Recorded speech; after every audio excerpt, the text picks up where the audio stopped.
Karpet nggak cuma berfungsi sebagai penutup lantai, tapi juga bisa menjadi penghias ruangan yang cantik dan bikin ruangan terlihat lebih istimewa. Mulai dari warna, motif, hingga bahannya bisa bikin ruangan tampak estetik. Pastinya bisa bikin makin nyaman saat beraktivitas di rumah dong.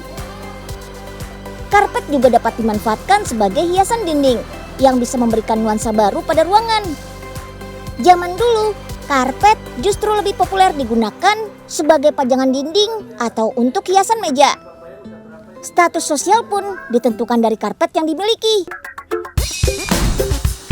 Kalau mau dijadikan hiasan, model karpet juga beragam.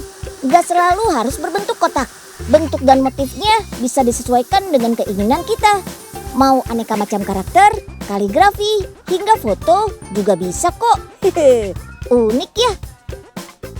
Yang harus diperhatikan saat mendekorasi ruangan menggunakan karpet, pastikan ukurannya tepat.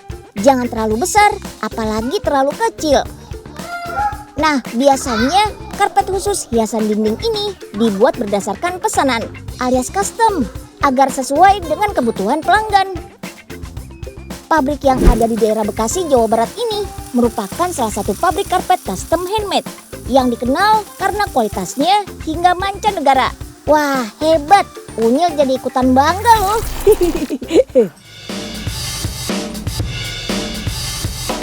Proses produksi dimulai dari pembuatan sketsa desain karpet. Baru deh hasil gambar sketsa ditembakkan melalui proyektor untuk penyalinan pada ukuran aslinya. Terus gambar dijiplak pada kanvas sebagai alas karpet. Selanjutnya tinggal disulam menggunakan hand tough gun atau alat tembak yang berisi benang.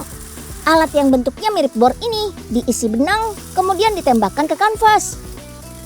Berbeda dengan mesin pembuat karpet yang bisa menyusun benang secara otomatis, penggunaan hand tough gun ini harus digerakkan secara manual sesuai dengan pola.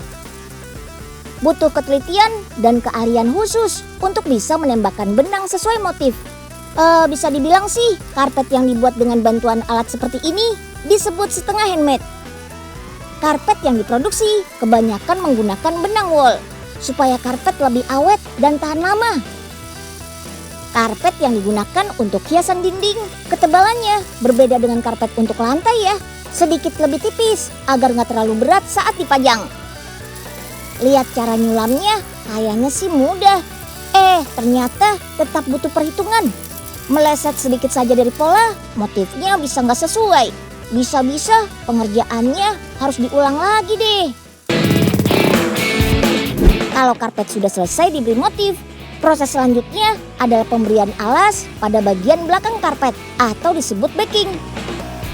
Dasar kanvas harus diperkuat dengan lem latex di seluruh permukaan. Proses ini membuat benang pada karpet dapat bertahan. Dijamin deh, gak mudah lepas. Meski handmade, proses pengerjaan karpet custom untuk hiasan dinding ini gak membutuhkan waktu lama kok.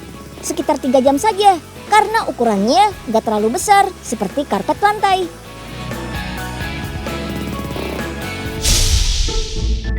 Widih, cakep bener ya nih karpet. Lebih cakep lagi sih kalau ada di rumah Aye. Oh, ini bukan karpet sembarangan, Po Ipeh, tapi karpet ajaib. Ajaib di mananya, Prof? Kayaknya sama aja kayak karpet biasanya. Dah iya ya, ini mah karpet biasa. Sini Po cobain. Tuh kan, kagak ada apa-apanya. Tuh, mana Prof? Po Ipeh, hati-hati. Bahaya, Po. Bahaya. Waduh, kok bisa ngegulung gitu, Prof? Ya, kasihan Po Ipeh. Ya, karpet itu sudah dijemur selama 3 kali puasa dan 4 kali lebaran di padang pasir, Nyil. Makanya pas dinaikin, dia langsung menggulung sendiri. Ya, kalau itu sih bukan karpet ajaib namanya, Prof, tapi karpet kering. Ya, maksud profesor itu, Nyil.